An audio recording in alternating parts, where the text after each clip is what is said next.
Picture this. It is exactly 1:23 a.m. on April 26, 1986.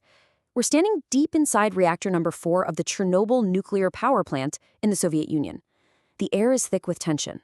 A routine safety test has just taken a terrifying turn, and the world as we know it is about to change forever.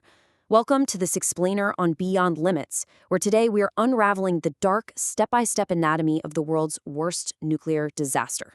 Inside the control room, absolute panic sets in. Just above the reactor core, a colossal 1,000-ton steel lid literally begins to jump and violently shake. Massive shockwaves start rippling through the concrete floor beneath the workers' feet. The crew present suddenly realizes a horrifying truth.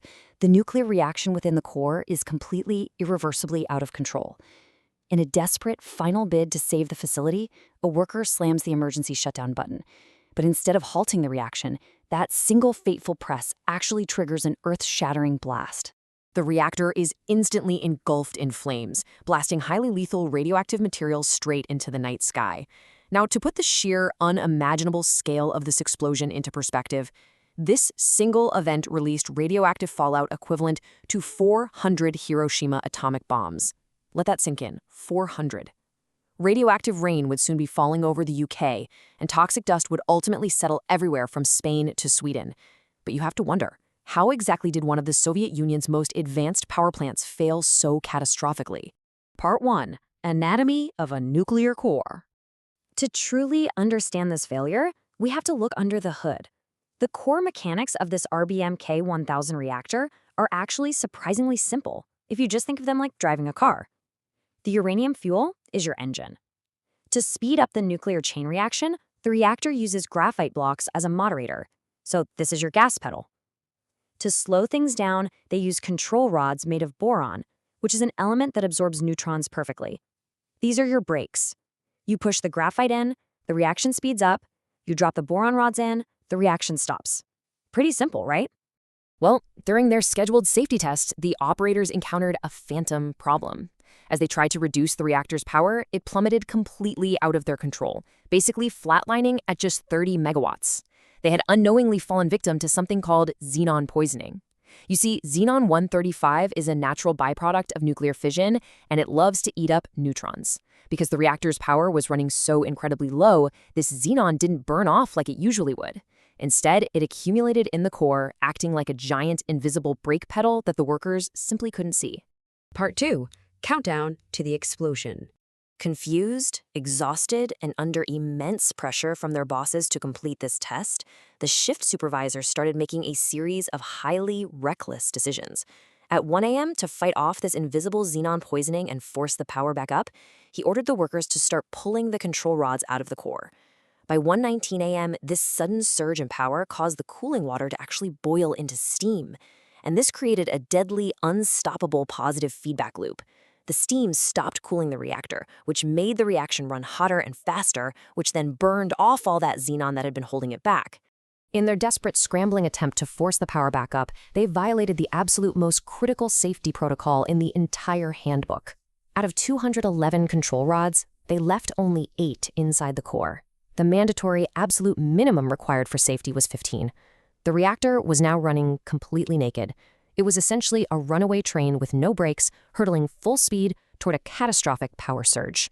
Seeing this colossal, terrifying surge on their instruments, the workers hit the ultimate failsafe, the emergency stop button, designed to drop every single control rod back into the core instantly.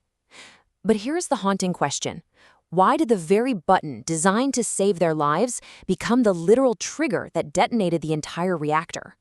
It all came down to a fatal, completely unforgivable design flaw. The control rods were indeed made of boron, the brakes, but their tips were made of graphite. And graphite, as we established earlier, is the gas pedal. So when the button was pressed, the rods dropped, but those graphite tips entered the core first.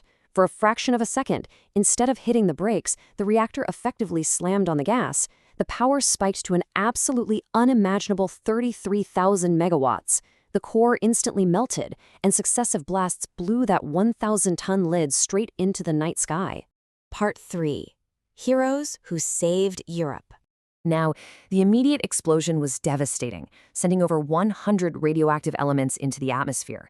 but an even greater apocalypse was quietly brewing right beneath the burning rubble. As firefighters bravely battled the blazing graphite core above, the melting nuclear sludge was slowly burning its way through the concrete floor, and directly below it sat massive, full tanks of cooling water. If that superheated core made contact with the water, it would trigger a massive thermal explosion. The secondary fallout would have been so severe that experts believe almost the entirety of the European continent would have been left uninhabitable. And we're not talking for a few decades, we're talking for 500,000 years. There was literally only one solution. On May 4th, 3 men, Alexei, Valerie, and Boris, volunteered for what everyone assumed was a suicide mission. Wearing simple diving gear, they waded into the pitch-black, highly radioactive water beneath the reactor. Guided by just a single, flickering lamp, they moved through the deadly dark to find and manually open the release valves. They successfully drained the tanks, preventing a secondary blast that would have undoubtedly ended millions of lives. And incredibly, defying all odds, all 3 men actually survived the dive. Part 4. The devastating human cost. While the 3 divers miraculously survived, thousands of others were just not as fortunate.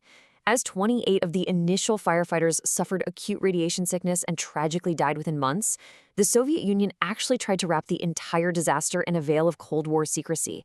They told no one. It wasn't until 2 full days later, when monitoring stations all the way in Sweden detected massive radiation spikes carried on the wind, that Soviet authorities were finally backed into a corner and forced to confess to the world that a disaster had occurred. But that intentional delay in warning the public had horrifying, very real consequences. Radioactive dust, specifically iodine-131, settled silently onto pastures. Cows ate the contaminated grass, and unsuspecting locals drank the milk. Because of this chain reaction, the United Nations later reported an agonizing 20,000 cases of thyroid cancer in children who lived through the disaster. Meanwhile, over 200,000 incredibly brave workers, known as liquidators, were sent directly into the radioactive ruins to try and clean up a lethal, invisible mess. Part 5. Legacy and long-term impact. The dark shadow of Reactor 4 changed the world forever. The economic toll on the Soviet Union was a staggering $235 billion, which heavily accelerated the empire's ultimate collapse. But scientifically, humanity learned a harsh, unforgettable lesson. In 1989, the World Association of Nuclear Operators was formed. Today, modern reactors are designed entirely differently. They use water as both the moderator and the coolant to ensure that the deadly positive feedback loop we saw at Chernobyl is now physically impossible. And in 2019, a colossal $3 billion steel confinement structure was carefully slid over the ruins, sealing the radiation away for the next century. Yet nature always has its own way of responding, doesn't it? The intense radiation turned the nearby pine trees a sickly ginger color, creating what is now famously known as the Red Forest. Today, the 30-kilometer exclusion zone has been completely abandoned by humans. But in our absence, it has miraculously transformed into an accidental, thriving wildlife sanctuary. Endangered wolves, bears, and eagles now roam completely freely among the crumbling concrete. It's a hauntingly beautiful reclamation of human devastation. Chernobyl stands as the ultimate cautionary tale of our time. We built machines of unimaginable, almost godlike power, yet we compromised them through secrecy, flawed design, and sheer human arrogance. As we continue to push the absolute limits of science and energy today, this explainer leaves us with one chilling question to ponder. When humanity pushes the boundaries of technology without respecting its immense power, who truly pays the ultimate price? Thanks for joining me on this journey, and keep questioning the world around you.